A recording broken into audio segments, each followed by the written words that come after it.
Let's start off with osmotic diuretics. This is the most simple of mechanisms. Mannitol is a prototypical osmotic diuretic. It acts as an osmotic agent within the glomerulus. Water is being pulled because of the osmotic forces that are being generated.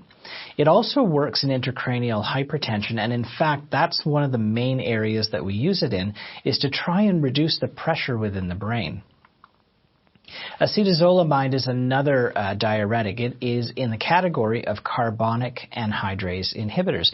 And it inhibits this enzyme carbonic anhydrase so that you end up having more sodium trapped in the proximal convoluted tubule.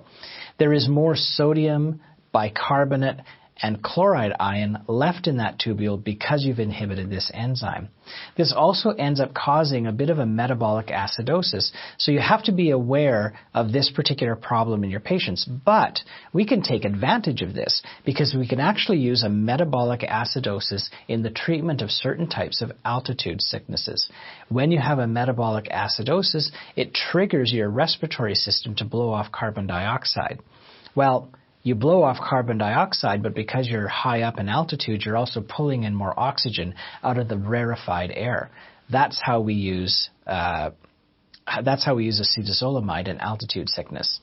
It's quite effective as well. Side effects include hypokalemia, hyponatremia or low sodium, and hyperchloremia. The next category of drugs in the diuretic class are the loop diuretics. Now, these are the most powerful of the diuretic class.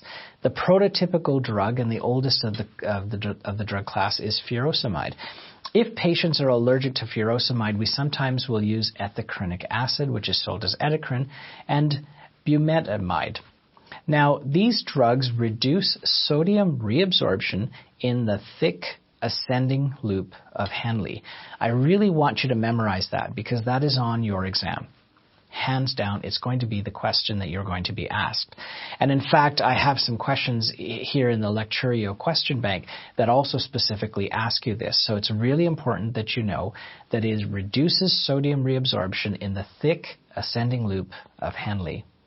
It again is the most powerful diuretic. It may cause hypokalemia and it may cause hyponatremia or low sodium. Now I just want to really emphasize something here. In the physiology lectures you will see that the professor is talking about the countercurrent mechanism. Lasix is using the countercurrent mechanism to its advantage to exert a particularly powerful effect.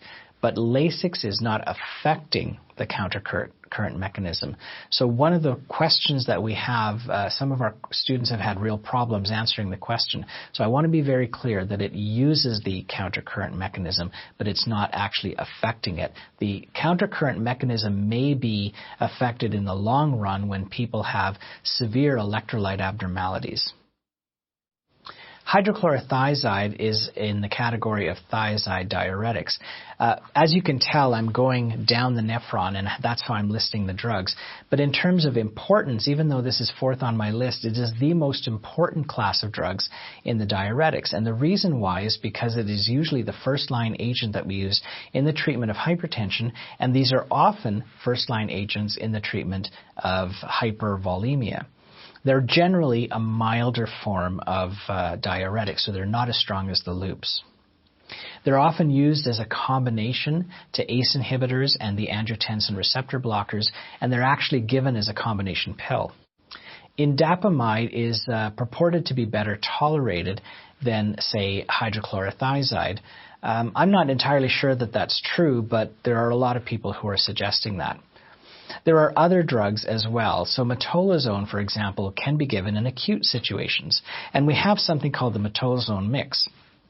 The metolazone mix is when you take, say, 5 milligrams of metolazone, you give it to a patient, and then about a half hour later you give Lasix, and you get a profound diuresis because you get superloading of the nephron so that there's a very powerful synergistic effect between the two agents. Amiloride is another type of diuretic. It comes in the category of the potassium-sparing diuretics. So you can see that instead of working in the distal convoluted tubule, you're actually going to have effects in the collecting ducts or in the high collecting duct. It inhibits sodium reabsorption in that collecting tubule, allowing sodium and water and other solutes to be excreted.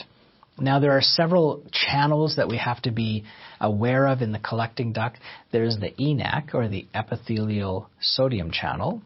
There's the NHE1, or the sodium hydrogen antiporter. This is important in heart failure, and we will be talking about that later. And there is the ASIC, or the acid sensing ion channel. And so when you talk about amiloride, you're seeing an effect on all three of these different types of ports.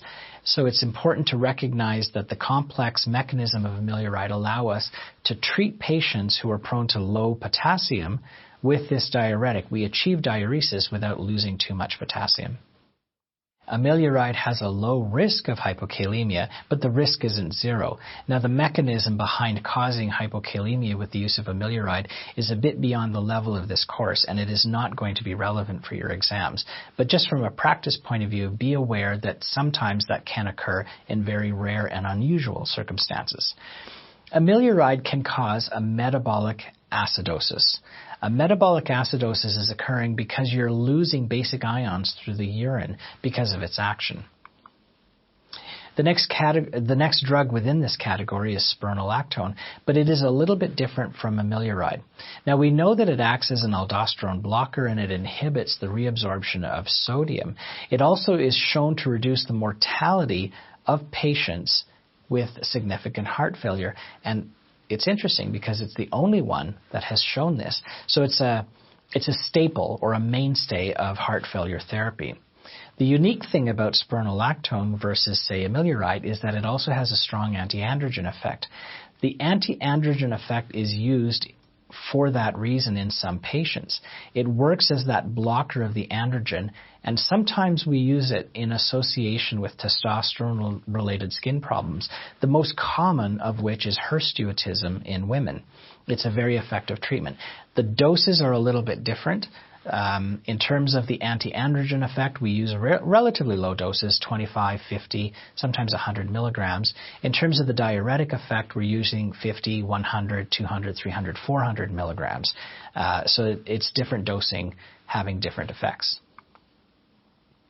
Triamterene is another potassium-sparing diuretic. It also inhibits sodium reabsorption in the collecting tubule, which allows more of the sodium and the water to be excreted. It works almost exclusively through the epithelial sodium channel, or ENaC. There's a very low risk of low potassium in these patients. It can cause elevated potassium or hyperkalemia in some patients, so you have to use it with care.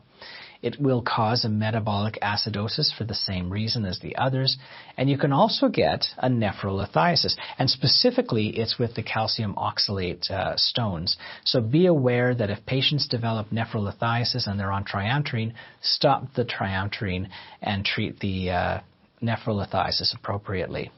Okay, that's it. I'm glad that you made it through that lecture.